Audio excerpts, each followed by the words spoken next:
On today's episode of The Unwritten Rule, we launched into a show right away with a guest. We had our good friend Jack Soble on, covers Notre Dame for On 3. Talked to him a little bit way in advance, just with the matchup coming out that Mizzou is going to play Notre Dame in the ACC SEC Challenge. Kind of talked to him just about Notre Dame and what to know about their program. Thought it was good to have another voice on as well. And Soble knows a fair bit about Mizzou men's basketball. Graduated from Mizzou with us. So he had been around that program and kind of had some good comparison points about the two teams and looked way ahead to that matchup in December. So I had a good conversation with him. He also joined us for a quiz for Ken Sports Shorts. We finally did the Mizzou football player face recognition game, and it went exactly how you would have expected it to go. So fun Ken Sports Shorts to laugh at me and Peyton and Sobel not knowing faces for Mizzou football. So we did that and then finished off with quick hits, had some other news, talked about the game times for Mizzou football as well, getting released, the full schedule and all that, had some other track and field news, baseball hire as well that we talked about. So great show, tons of Mizzou news, off-season stuff in full swing. We'll have another Mount Rushmore for the show coming up on Friday, but we'll dive into this show. The Unwritten Rule starts right now.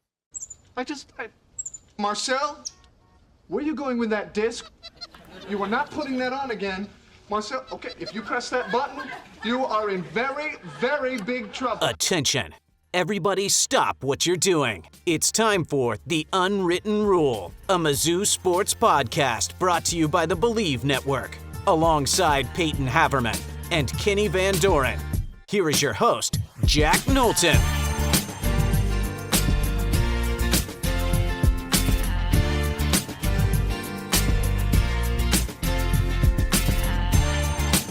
Welcome back to The Unwritten Rule. Today is Monday, June 16th. And as you can see, if you're watching on the YouTube, and as you're about to hear, if you're listening on any number of podcast platforms, we're jumping straight into the interview here on Monday's show. We have a very special guest, one of our good friends. It's Jack Soble.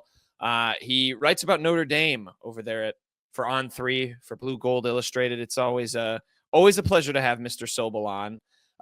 He is, of course, a Mizzou grad as well. We've known him for a long time. So, Soble, thank you for joining us. And if you're wondering why we have a Notre Dame writer on, it's because we're going to do the most way too early preview of a game I think we maybe have ever done, because the ACC SEC Challenge came out last week, and Mizzou is playing Notre Dame. So this is a little bit of I'll just, I'll let you introduce yourself a little bit, Soble. I'll start there. It's a little bit of a crossing of worlds for you. Mizzou grad covering Notre Dame now. How excited were you when this matchup came out? And by the way, for context, again, it is the earliest preview we've ever done. This game is on December 2nd. So we have a long way until the actual game, but we thought it would be fun. It's always nice to have another voice on the show as well. Soble, how excited were you when you saw this game? Yeah, I was very excited. So a little background for our valued listeners. I've been covering Notre Dame football, primarily football and men's basketball, for the past just over 2 years now, entering my third football season. And obviously very excited. Maybe a little bit more excited if it was in Columbia, but I'll be doing plenty of traveling at that time of year, so no real complaints. But no, it's going to be excited. For you guys I'm obviously excited to be on the show, and it'll be excited. It will be exciting to cover Mizzou for the first time since I left college. I think a good place to kind of build off that and just seeing like a Notre Dame versus Mizzou matchup, and I think a lot of people got excited because it's that ND logo. It's the blue and gold. It's a very established program, school, all that. The basketball brand is very different from the football brand. There's a totally different, view of it. Different fans go to these games, if any. And I say that because, Jack, over the last 2 years, seeing some of your posts, it hasn't seemed like the biggest turnouts, especially just from the student and the fan base, students and just other parts of the fan base.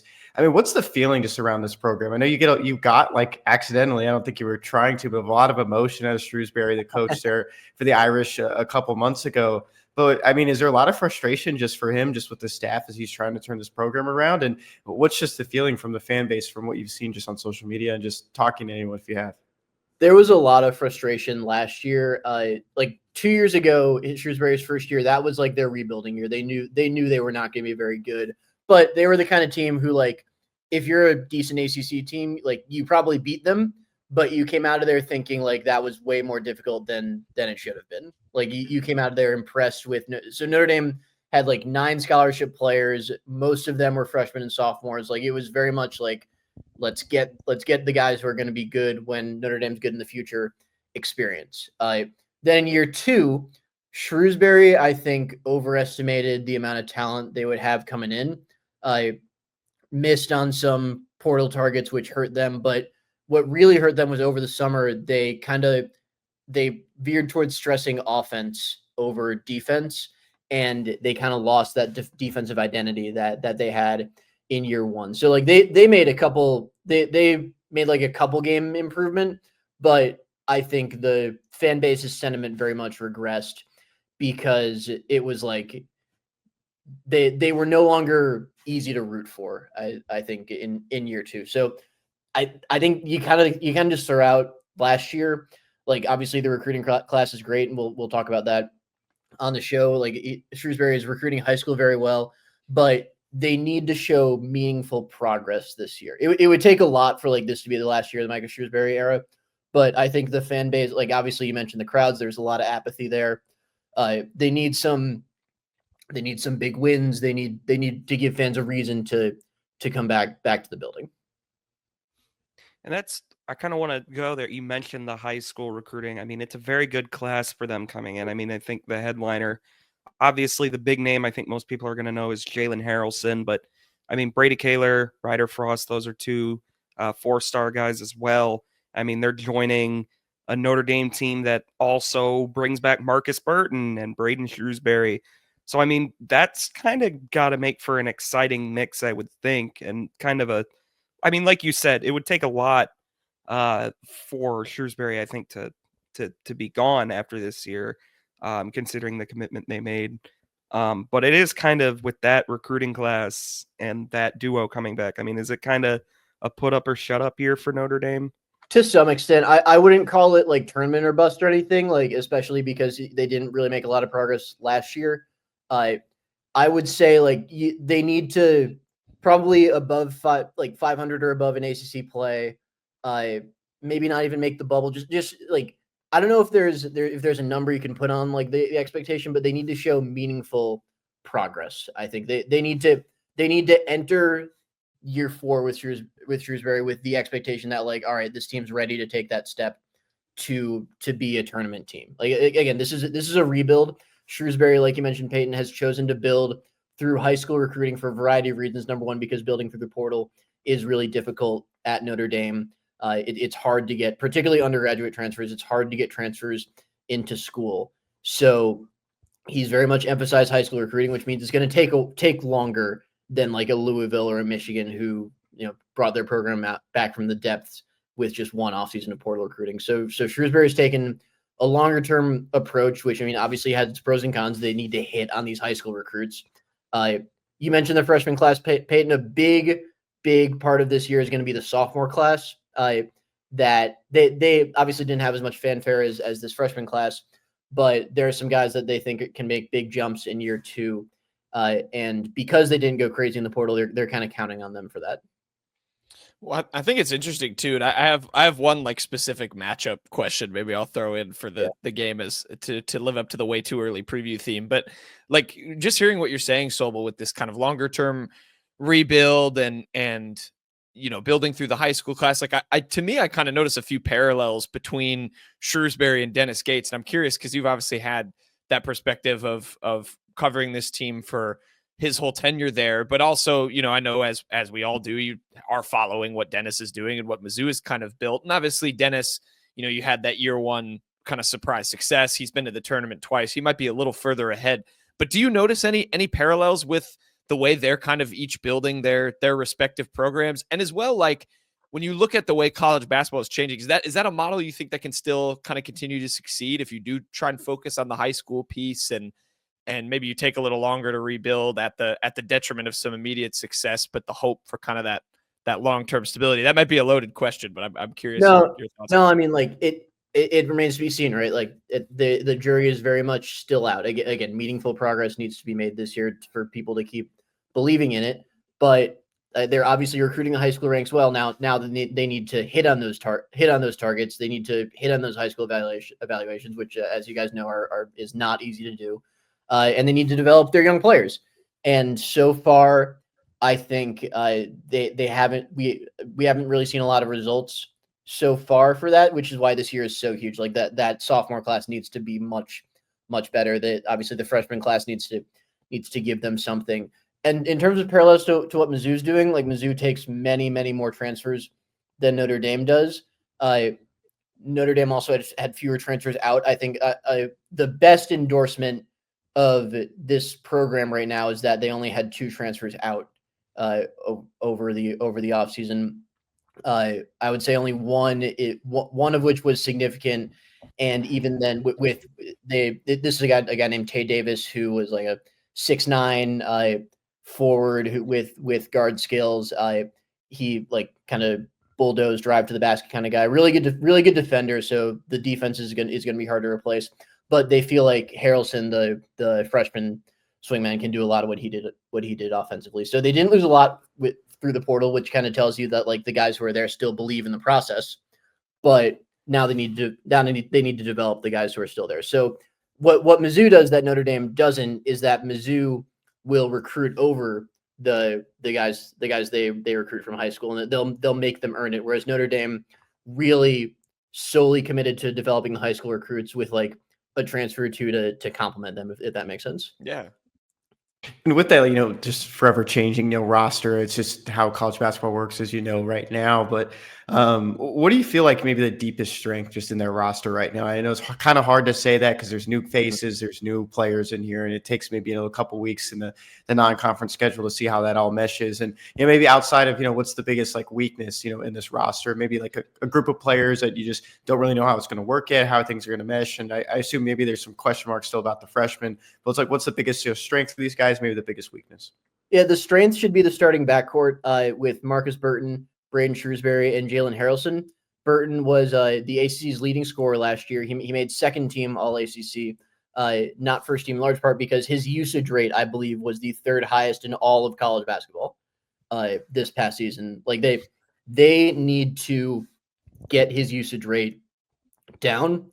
He's a really good player, but he's a really small guard. He's listed at 6 foot, which is just he's not 6 feet tall. He's probably around 5'10", and that's why he needs the support. Like he's a brilliant driver. He can kill you in the mid range. He got a lot better as a 3-point shooter this year, but they need to take some pressure off him so that he's not doing everything. He's not fatigued on the defensive end, which was an issue a little bit. They put so much on him offensively that he didn't have a lot of energy for the other end. So they brought in the freshman Jalen Harrelson, 6'6", 6'7", but with a 6'10" wingspan, which they like a lot about him.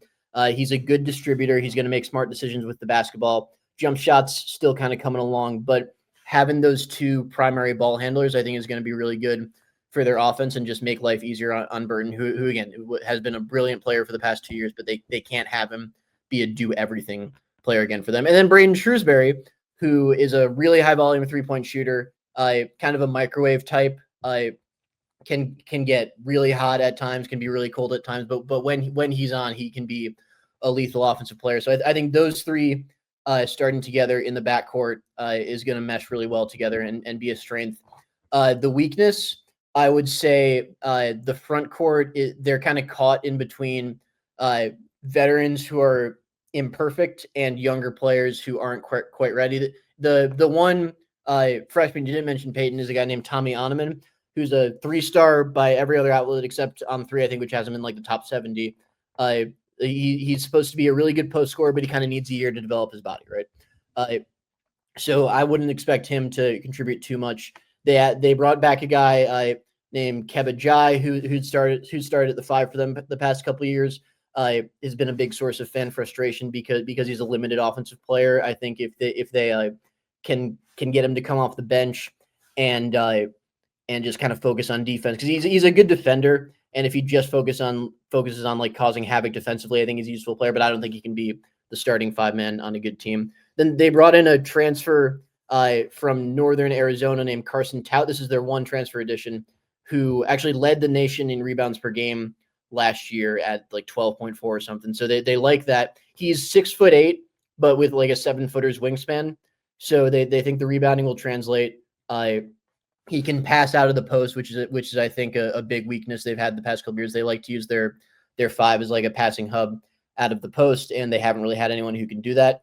But again, he's not a perfect player. Like only 6'8", which is small for a 5, and he's a bad free throw shooter. So they might not be able to play him at the end of games. So their front court is a combination of guys who might not be ready yet and veterans who are imperfect. So I think they could have a good front court in the future, but it's probably a question mark that they'll need to answer. So, I mean, with all that stated, and I mean, just kind of knowing, I don't expect you to know the ins and outs of Mizzou's roster and everything yet. But I mean, just kind of looking at how Mizzou has played in the past, because it's the exact same now as it was when we were in college, Soble. Kind of, just looking at that matchup, is there anything that kind of interests you, like just kind of stands out to you when these two kind of clash? Is it a matchup maybe, or just a style of play thing? Like, what jumps out at you?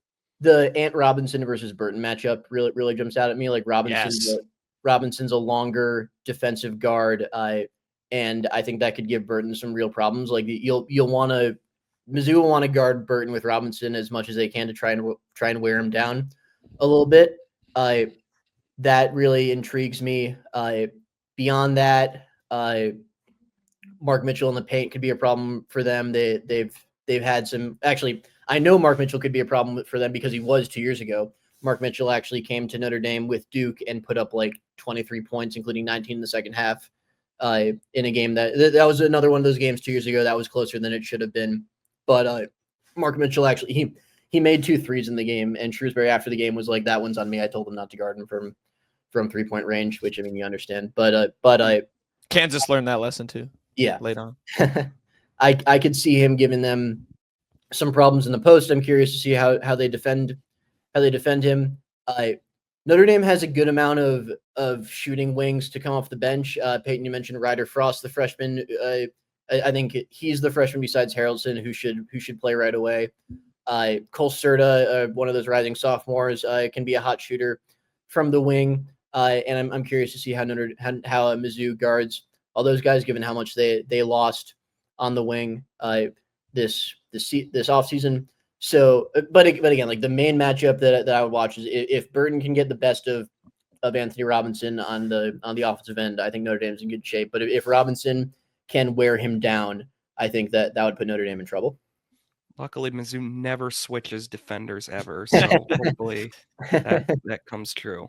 I'm glad you brought that up, so because if it was not going to come up organically before, that's what I was going to ask you. The real disappointment I have, and Soble has been great. I mean, we have one more. I think we're going to ask just about the general SEC ACC challenge, but the real disappointment I have in this, we've now gone for almost 17 minutes here, and you have not talked about I'm a big name guy, and you have not talked about Sir Muhammad, and I am livid with that fact. I know he's supposed to be just a rotation guy, but I just wanted to say the name Sir Muhammad. There's nothing I have to ask specifically about him. It's just well, Sir so Muhammad. I think I've told you about Sir. Like he's a Nazi Muhammad's son. Oh yeah, Nazir Muhammad, legend. So he's a son of Nazi Muhammad. He was their highest ranked recruit. Again, that sophomore class. He came into the program. They thought he would be better than he was last year, but he came in hurt. He had like knee problems over the summer. Then they wound up deciding that he needed to clean up his knee early in the season. So he basically missed all of non-conference play. And by the time he came back, like it was ACC play. And like he didn't really have a runway to get his confidence up. And he just never had a feel for the game. So he's another one of those guys who like, they need to see development out of him in order for this thing to work. Yeah. I just am, if Sir Muhammad knocks down a couple of threes and Peyton has to crash out about a guy named Sir Muhammad, I just wondering how that's going to go. My last thing, Soble, and then we're keeping you around for a quick hit segment as well. And this is for Kenny Peyton. I know we've enjoyed, at least I went through when this came out, the SEC ACC challenge, and ranked all the games. I'm excited for some of these.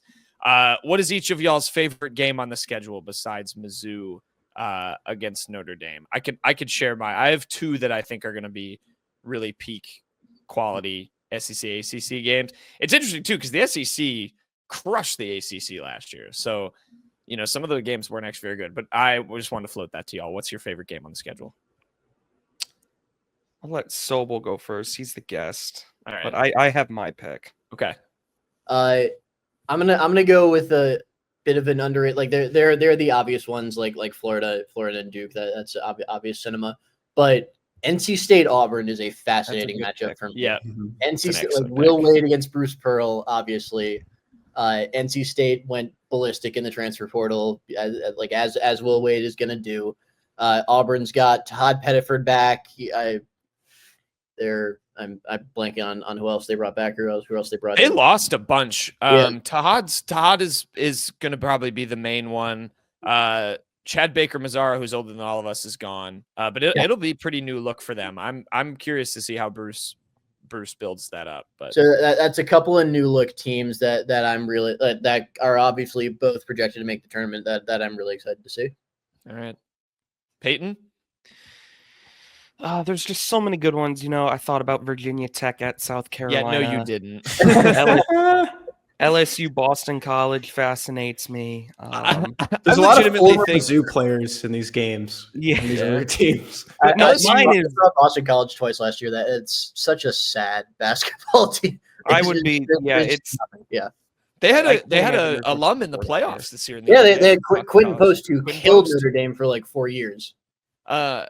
LSU Boston College should legitimately have a trigger warning before that game airs. That game is going to be. That is such a bad matchup. Might have 64 out of a combined hat points for that. What in the world was the rationale behind that? I mean, it probably was they made all the rest of the games and then said, "Oh, these are the two teams we have left. I guess they're playing." I think that's what happened. Yeah. What's the one? There's one team that isn't in here. Is it Cal for the ACC? It is Cal. Cal does Cal not is have not one. there. Wow, that's sad.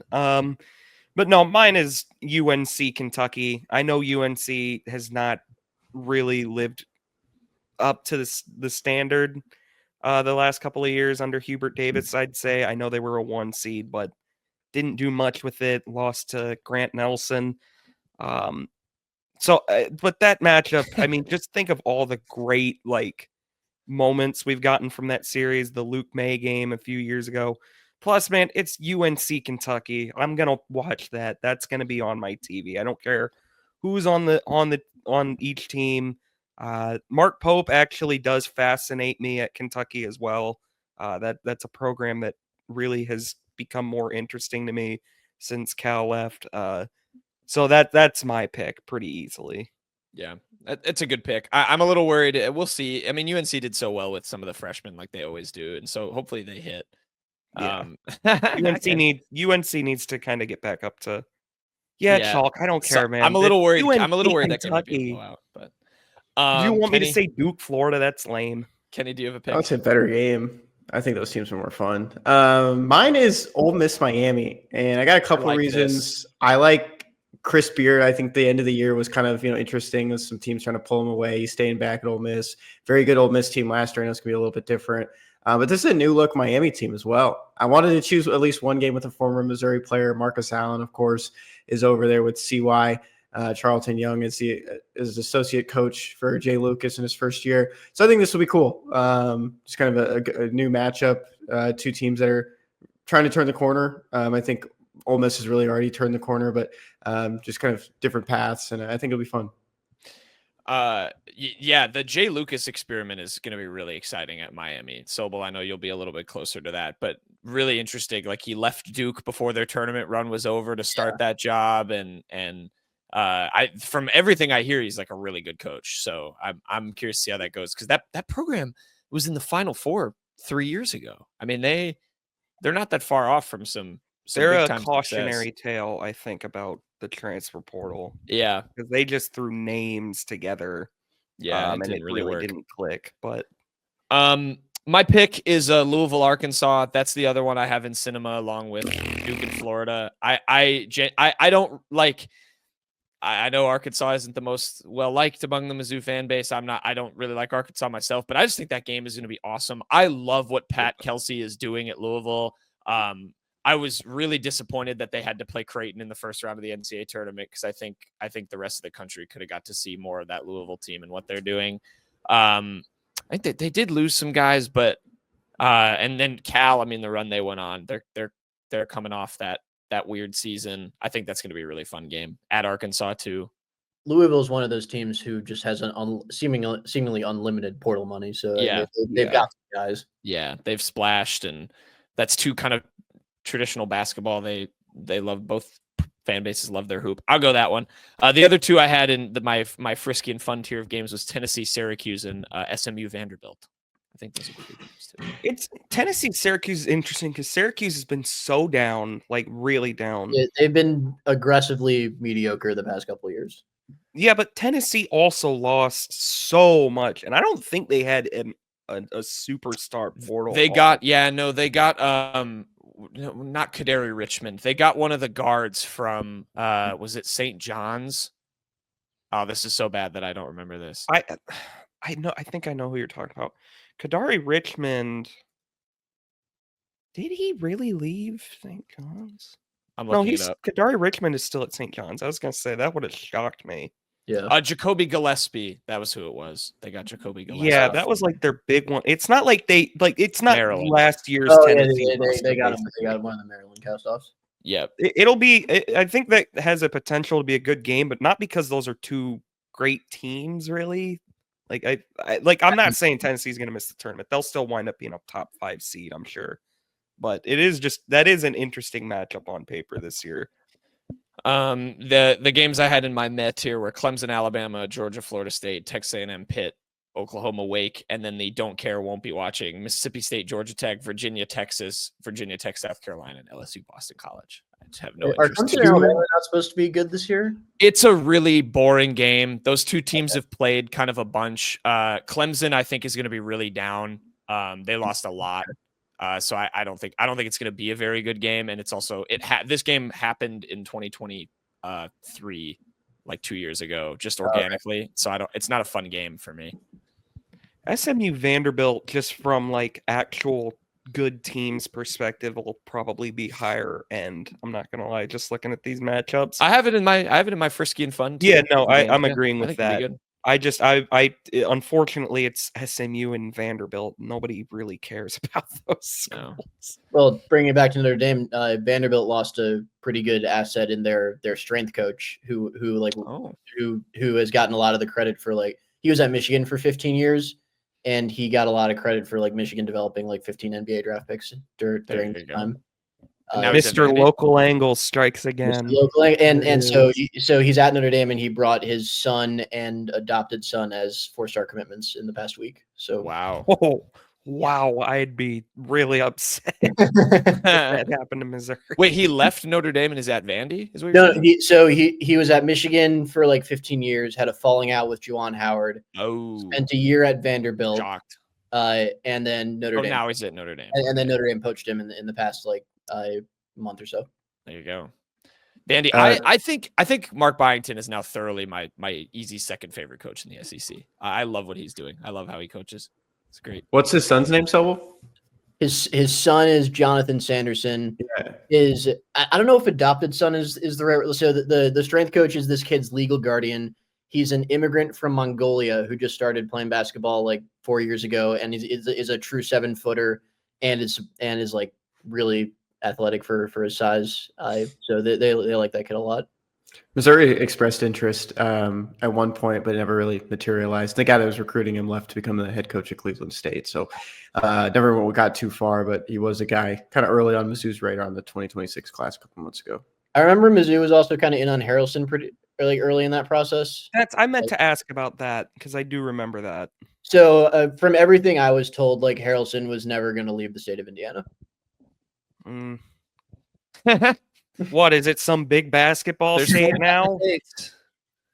Well, Notre Dame has said that, like, Harrelson reached out to that staff because he liked the way they played. They played at Penn State, And they were like, should we recruit him? And Shrewsbury was like, why? He's not like going to Pennsylvania. And then they got Notre Dame job, and they made him the number one priority. There you go. So yeah, they had those longer ties.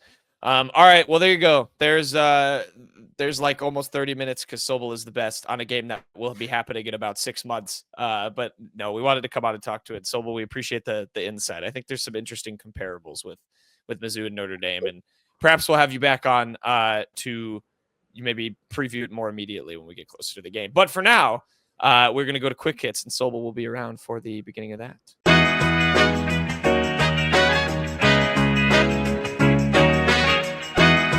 Okay, quick hits time. We're going to finish out the show. We'll have Soble on for the beginning of quick hits. Just did a great interview with him about the Mizzou Notre Dame game and kind of that program and all that. But so we wanted to keep you around for quick hits because, of course, before your time covering Notre Dame, you covered Mizzou football. You went to Mizzou like the rest of us. So we've been looking forward to this quiz. I will let Kenny explain it. It is a Mizzou football related quiz. We proposed it on the show a couple of weeks ago, and now we're finally going to do it with all of us present. Kenny, I will let you take it away and explain to the people again what we're doing and why there is a random football player on our screens. It's just random. You should know who this is. We did our Mount Rushmore best names on the 2025 Mizzou football roster, and you guys didn't know some of them. And I was like, well, if I showed you a picture, would you be able to recognize them? And you guys said no. So we're going into a thing where I have 5 photos and just scroll. Yes, it's on a Google Doc, but I'll scroll through each one. There's 5. You just have to guess who the player is. Everybody gets one guess. I know this might be a little bit tougher because your mind is about a roster that has nothing to do with these guys. But you can go first. Can I pull up the roster without the pictures as a reference? That's up to Jack and Peyton. Sure. It's not going to help. Yeah, I'm not going to say no to that. I mean, I just said. And this is all from last year, right, Kenny? This is all 2024? This is 2025. Or 2025. Okay. So is this someone I covered at Mizzou? No. Okay. Start. I have no idea. Who is this? Who is it?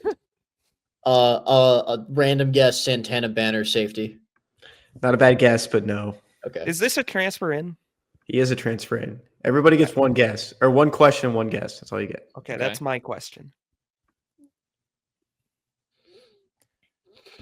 Ask his position. I'm not. You're going, man. Guess. Oh, I am guessing. Okay, Yeah. I thought you were going to go next. Oh man. Mizzou also brought in like 50 transfers. I have no idea who this is, dude. Is this Xavier Lloyd? I don't know. He doesn't even have a photo yet. Jack. I am going to guess that this is no, it's not him. I'm not looking at pictures. I have the roster pulled up with some of the names. What is his position, Kenny? That's my question.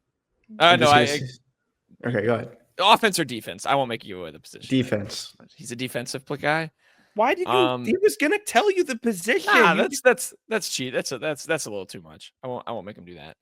This is a defender. It is not Josiah Trotter. That's wrong. This Jeremiah Beasley? No, it's not. He's not a transfer this year. It's Stephen Hall. Oh. Could have given me like 30 more guesses. There's a chance I wouldn't have got it. We had a video Next. about Stephen Hall. All right, next one. Crap, I don't know what this is. Is this an incoming transfer? Yep. Okay. Well. Okay. Crap. Is this Damon Wilson? It is not Damon Wilson. Okay. He looks like my turn. He looks like a bigger dude. Yeah, Peyton, your turn. Go for it. This isn't Jalen Catalan. Man. He's 6'1", 195, if that helps. Okay, that does help because that means this is like I have a guess. Go for it, Jack. Go ahead. Is it Nasir Pogue? It is not Nasir Pogue. He said it's an incoming transfer. Why would you guess Nasir Pogue? You just wasted a question and a guess. You don't get to I didn't ask ask a a question question. now, and you've guessed a guy that's been on the team. Go for it, Peyton.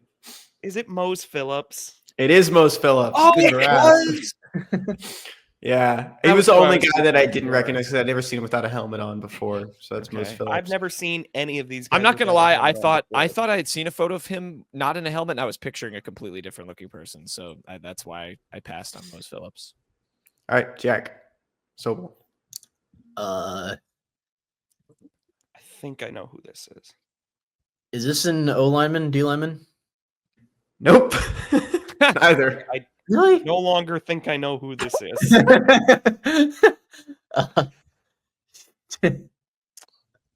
Hmm.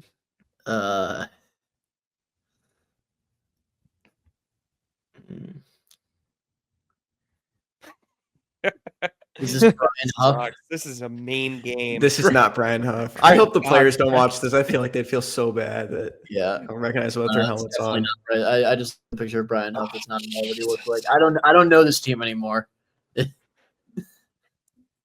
Go for What? it, Peyton. What, like, is he freshman, sophomore, or junior? Like, what class is he?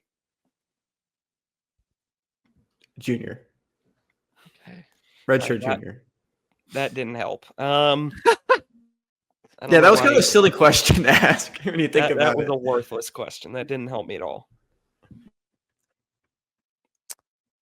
This has to be like a linebacker, I think. Redshirt junior. Who has been on this roster? I have another guess already. I don't want Go to. ahead. for Go it. ahead. Go I mean, ahead. I got nothing. Uh, Make sure ask a question first. okay. Offense or defense? Offense. Is it Tavoris Jones? It is Tavoris Jones. Oh, let's go. Wow, Boris Jones? That's Tavoris Jones. He looks older, right? Nothing Than like I thought you he probably last did. saw him when he was a freshman, Jack. So he's older now. Yeah, he does look older. That's impressive. I would not have gotten that. Tavoris Jones appreciate is in that group for me where I'm always like, oh, they're young and have a bright future, and like, no, he's a redshirt junior. Like he's been around forever. You're just All talking right. about Boris Jones the other Peyton day. knows who this is. I know exactly who this Okay, is. you go, Peyton. No, I want to see if you two can get it. I know exactly. no way. Sobel doesn't know this person exists, so Here's Just a go. hint. It's an incoming transfer. Yeah, Langdon I Kitchen? versus it. No. Nope. This is Uh, Vince Brown, tight end. Oh, yeah. Colorado Oh, State. Brown, yeah, yeah. Sobel, you definitely had no idea who this guy was. I know who this is. Okay. Jack squared. Go for it. Is he an offensive lineman? Defensive lineman? No. Is he an incoming transfer? Yep. Yep. Great. Oh, Think Kenny. Think Kenny. wait. Oh, this is. Hold on. Oh, I know who this is, but I forget. Is this John Butcher? No. Oh my God. Hold on. Jesus, man. I forget. You The said name. think like Kenny. I picked Oh, it. is this Gavin Hoffman? No. No. Oh, dang No. it, guys. Think Kenny. It's Connor Wesselman. Why is that a think Kenny answer? I Because talked it's to a him. punter. I guessed a punter. Yeah, but you guessed the wrong one. I was thinking like Kenny. I did my job. He got Tavoris Jones. We can't rag on him, but sometimes when you just yell something out, I got so confidently, Tavoris it's Jones funny. because I have the roster in front of me, and I looked up. He was the only non-lineman redshirt junior. So my deductive reasoning got me Tavoris Jones. Wow, I actually asked a great question. You very did. good at this You game. did. I sorted by redshirt Wow, I juniors, got and three of those. he was the only skill guy, and I was like, oh, it's got to be him. I'm really bummed Kenny didn't put. I think he didn't because I literally said if you put Jalen Catalon or Damon Wilson up there, I'll recognize them. Yeah, I Which I thought would- about Damon Wilson, but I decided not to. I think Darius Smith would have been a good one. Darius Smith would have been a good It one. would have I don't been a know what good it one. was like. Yeah. All right, we'll continue with quick hits and just say, we'll let Sobel sign off. We won't. Aren't make you him- glad you stuck around Yeah, for we that? won't make him join the rest of this train wreck for the next 15 Yeah. minutes while we finish quick hits. If this was the Notre Dame roster, I would know every base name But All right, it's been. let's see about that. I counted recently how we should many. have given him one, Kenny. We should have thrown one on there, like the most obscure guy you could Hold name. on, I counted recently how many Mizzou players are like still there who I covered, and it's 1, 2, 3, 4, 5, 6, 7, 8, 9. It's only 9 at this point. Wow. Yeah. Man, You guys want to hear the list? Yeah, actually, I would do. actually like to hear Yeah. that. These are the players that Kenny and I covered, which means the players who were there when we were in college who are still there. It is Dalen Carnell, Connor Tollison, Drayden Norwood, Sam Horn, Tavoris Jones, Marquis Gracial, who I have no idea how he's still there. Is he playing? Boris Jones is still there. Well, we discussed Tavoris Jones already. First Jones has another year left too. Does Marquis Gracial play? Because I remember him like being Yeah, excited. he does play a Okay. decent amount. That's good. Jalen Marshall, Curtis Piegler, and Tristan Wilson. Kristen Wilson. Tristan, yeah. All right, Soble, I'm gonna give you one guy. I'm gonna quiz you on one guy. Who is this? Oh, whoops. Oh, Jesus. So I would have known even without the name. That's Justin Fisher. Dang it. Okay. He didn't see. I can tell you.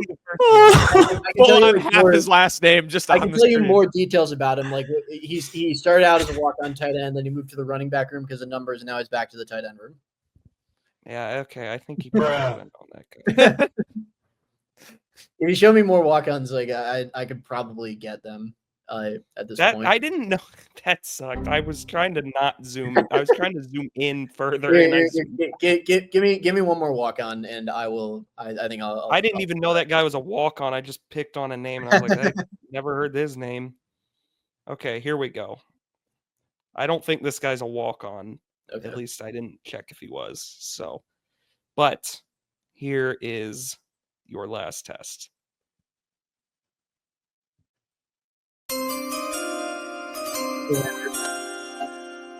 This is Kirby Lambert, sophomore offensive tackle, borderline 5-star. I don't. Well, all right. Well, that was a bad one to pick. But there you go. No, he decided between Notre Dame and Harvard. That was his final two. Peyton, you really should have gone like back on like the 2021 roster and pulled up a photo of someone and just said he's on the team right now. Yeah, this guy played in 2012, but he's still there. Pulled up a photo of Drew Pine. Yeah. That's how Peyton pulling up. That's the Curb music thought. That's what I thought of him. Hold on. All right. I have one more, Soble. One more. Okay. This is a good one. This is great podcasting. Yeah. This is a good one. All right. I don't even know what some of these sound effects are that I put on here. All right, who is it? Who is it? Come on, Soble. Who is it? That is Drew Pine. I just throw him for a loop at the last second. I was confused. I like, there's no way you like try to give me Drew Pine. That is Drew Pine, right? That is Drew Pine. It was Drew Pine. Yes, it was. Peyton went asked to zag instead zigs. If you zig so much, you can throw them for a loop. Yeah, full circle zag. All right. Thank you for joining us, Soble. We'll let you go back to real hard journalisming work, but we'll have you back on again. Maybe we'll do another more in-depth preview, see how like the start of each of the seasons are going when we get closer to that game. And we will continue the rest of the show here with the rest of Quick Hits. Okay, we'll continue on with the rest of Quick Hits. Thank you to Soble for his best attempt at helping us with that terrible Ken Sports Shorts. And for the interview, we got Tigers in the Wild. It was pretty bad. It wasn't bad. That was fun. No, it was fun for you. What if I do it with like a different sport, like maybe I'm tennis? I kind of want to reverse it on you, Kenny. Like I think next week maybe me and Peyton pick 5 for you, and we'll see how many you can get just by yourself. I mean, I don't know too much. Like I know a lot of younger guys, so we could do that. The excuses are already starting, Peyton. All right. Hey, how about we get the people out of here? Let's get the people out of here. How about we get the Quick Hits going? All right. This is a report from Joe Healy of D1 Baseball.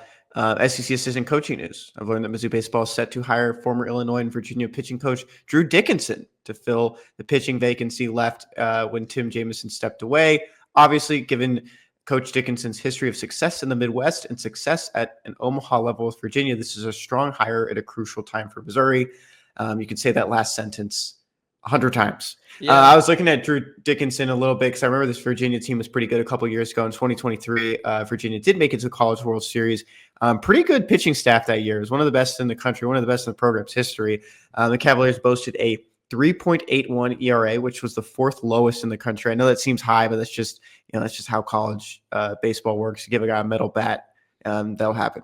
It marked the first time UVA ranked in the top 5 in ERA since the 2014 season. Virginia finished in the top 10 in the nation in strikeout to walk ratio and walks allowed per 9, 5th and 8th respectively. He also had a couple of guys get drafted. I know some of these names just from on the on the minor league side, but one big one is Connolly Early, who's in the Red Sox system. He was a 5th round pick in 2023. He was moving really fast there for a little bit. So, I mean, good, resume behind him, bring in a guy that has, serious stuff behind him. I thought they would maybe look at someone a little bit younger in my mind. I was, one of the biggest things for a lot of these guys is, advanced metrics and analytics. And I'm not saying Drew Dickinson doesn't have that, but he has a long resume that really fits this job and probably will definitely help turn this pitching staff around. And one that needs to be a little bit more healthy this next year, and one that probably will start to add some players here soon. I think it's a fair assumption to have. I'm glad you kind of brought all that up because, I mean, like getting him from UVA, I mean, UVA has been a pretty successful program for a long time. Dickinson, I believe, was the pitching coach 6 years there. UVA just lost their head coach, actually, Brian O'Connor, after like 20-something years. He took the job at Mississippi State. Kind of surprised Dickinson didn't follow him there. It seemed like UVA was a very successful program. I'm a bit surprised Mississippi State didn't just take the whole program with them, bringing O'Connor over, but seems like a good get for Missouri. Just what you listed and just kind of the resume behind them. Yeah, it feels like a good hire, like you said, with the resume. Yeah, I wonder, hopefully he'll probably blend. I mean, you mentioned that World Series berth for Virginia was in 2023, so I'd like to think he's probably blended some modern stuff in, like you said, Kenny, with the analytics and all that stuff and tie that in. But yeah, Drew Dickinson to Mizzou baseball, big hire, hopefully. And yeah, you can definitely say that last sentence of the tweet again, of the second tweet. Need to look up. I need Mizzou baseball to hit a purple patch of form, hopefully. Peyton, your tiger in the wild, my friend. My tiger in the wild is going to be Damari Carroll. It was a kind of long rumored report, but Michael Scotto, an NBA analyst, tweeted the news. Phoenix Suns coach Jordan Ott, the new head coach there, has added Damari Carroll as an assistant coach on his bench. League sources told Hoops Hype. Ott coached Carroll with the Brooklyn Nets and both worked together as assistant coaches for the Lakers and Cleveland Cavaliers. So it looks like Damari Carroll is going to be the assistant coach with the Phoenix Suns. That is really crazy to me. It really does not feel like that long ago that I was watching Damari Carroll play in the NBA. Now he's an assistant coach. I mean, probably on an upward trajectory to be a head coach one day. I mean, it kind of feels like that's the track he's on with just this kind of rise, but cool for him. Obviously not looking like it's going to be too great in Phoenix. Kevin Durant's kind of on the way out, it looks like, but good for Damari Carroll either way. Where did he go to school? He went to Missouri, Damari Carroll. Oh, cool. Okay. I thought there was going to be Not a sure joke what in that there. was about. I was waiting for him to say something. You didn't have your connection, so that's what I was wondering. It's Tigers in the Wild. Yeah, I know, but you didn't say that he was a Missouri grad. Everybody knows Damari. That's not true. Your grandmother does not know that, and she's one of our most loyal listeners. Was she a fan of Damari when he was at Vanderbilt? I don't think so. No. Yeah, this is exciting. He was on the Bucs staff for a little bit. Damari Carroll was and did a good job there. So I know he's getting well respected in the coaching ranks, like Peyton said. Speaking of coaching or Tigers in the Wild, that's related to NBA coaching and NBA affiliate coaching roles. My tiger in the wild is Phil Pressey, who played college basketball at the University of Missouri, Kenny. Michael Scotto again. Yeah, Michael Scotto's back. Phil Pressey, he's been with the Celtics organization for a couple of years. He's staying with the Celtics organization, but he's going to be the head coach of the Maine Celtics, their G League affiliate. Pressey, as you can see from the tweet, played 125 games with the Celtics in the early part of his career as a player. He's been around as a coach, obviously played internationally. He was there. I actually forgot to look this up before before we hopped on, but the player enhancement coach, I'm curious what specifically that role entailed, but yeah, he's the G League affiliate Maine Celtics coach now. Exciting role for him. They actually had the MVP of the G League. I'm curious if Peyton can name who that was, because it'll be a name he knows. We watched him play against Mizzou. That's my hint. I think. Was it G.G. Jackson? No, you're on the right track. A little bit older. Older than G.G. Jackson? Okay. Yes. Kenny, feel free, you can guess too if you think you know. What year would this have been? I don't know. I believe it would have been 2019-20 or 2020-2021. So our freshman year. One of those 2 years. I forget the specific year. But he was only in college for, I think, just 1 or 2 years. Was it the Auburn guy? No. Same state? Same state as, okay, so it's Alabama. Yes. God, there were a lot of really weird players early on in that Nate Oates tenure. I'll give you do you want another hint? Sure. I'm probably not going to get it. He had very fun hair, kind of like Troy Polamalu style. Who is it? I don't know. J.D. Davison was the MVP of the G League last year. I wouldn't have pulled that name, I don't think. All right. I thought he was more well-known. Anyway, so he's got that. Phil Pressey does on his Maine Celtics stint. So congrats to him. And yeah, hopefully he can keep his coaching kind of tenure going. Good for him and Carroll. That's exciting to follow. Headlines. Kenny, what's your headline? My headline is from Mizzou Today. Kyle McGreevy Wow. said and unsaid. Laird Veach talks House settlements, part 1. It's a 4-part series. You can go read it for free on Mizzou Today. I'm only going to do like one Q&A from this section, and I think it's just one that maybe some people just don't always know, like the answer to. And it's really just about revenue sharing, because everyone's like, oh, revenue sharing. And people just don't really talk about, how that money will be spent. You think about it. I think some people just assume like, oh, it's going to be split a little bit more evenly between some of these teams. No, that's not really the case. It's going to go to the ones that make you money at the end of the day. It's the ones that you're going to be paying and investing the most money in. And that's not, slouch on anyone else. I mean, it's just how it works. That's how athletics works. More people are going to watch football than they are going to watch swimming. It's more people are going to watch softball than they're going to watch, tennis. That's just, you're going to put you're going to invest into what's going to work and what's going to make you money, because that's the point at the end of the day. You want to keep moving forward. And so that first question Larry Veach was, when asked about how the money will be spent, I would just say the bulk of our revenue share funds will go to football and men's basketball, similar to the conversation that you're seeing across the country, in large part in line with how monies are generated, but also the brand value that those student athletes bring to Mizzou. There will be other sports that receive revenue share. Not all sports will, but there will be opportunities for student athletes across our sports to receive those funds also. And he also mentioned, a little bit down, what are some other sports that will be receiving a good amount of money. And of course, I think Laird Veach has a very good AD speak too when he's talking. He said it's just going to depend season by season. What teams are going in the right direction that they can put more money in for them to succeed even more. And I think that's just a good focus that a lot of colleges are doing across the country. I was actually very struck by the fact that he straight up admitted there are going to be sports that just don't see a dime of it.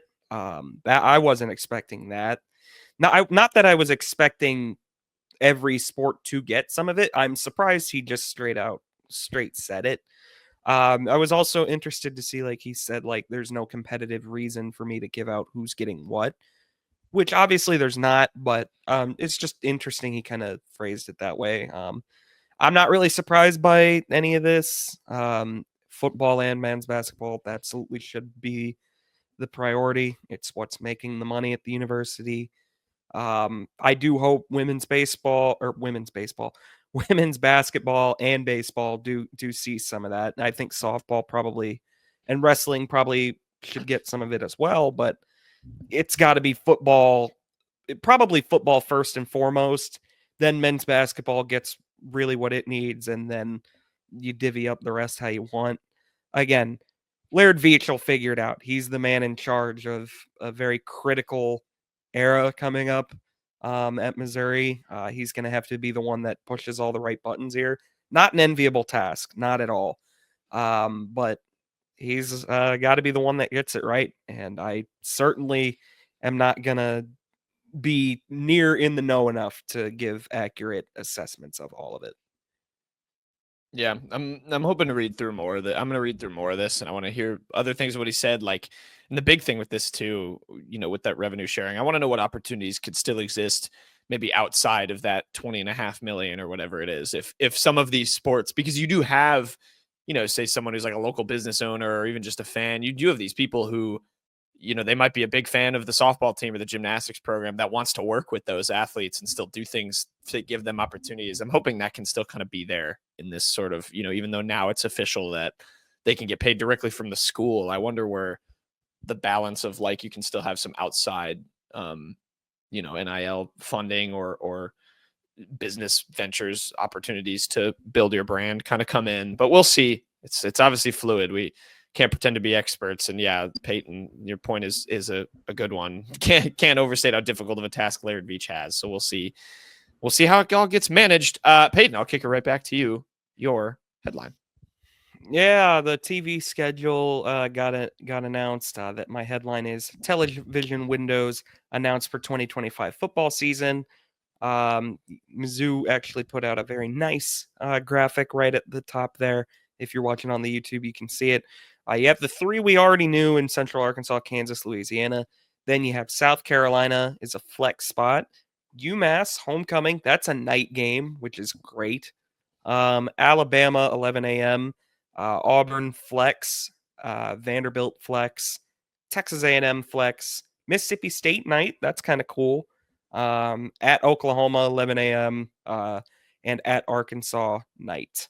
So a lot of night games for Missouri. Only two for sure morning games, Oklahoma and Alabama, which is a bummer that it's those two. But you do get the consolation of those games are going to be either ABC or ESPN. So kind of national spotlight for Missouri.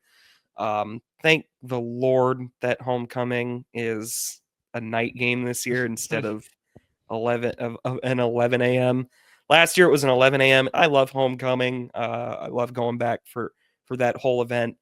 It is a lot rougher when it's 11 a.m. kick.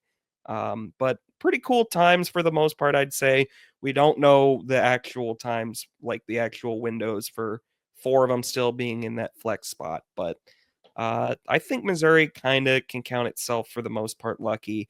I know people are going to be really bummed by the 11 a.m. Oklahoma and Alabama kicks, particularly the Alabama one being at home. I think being at 11 a.m. is actually helpful for Oklahoma. That crowd is not going to be as amped as they maybe could be.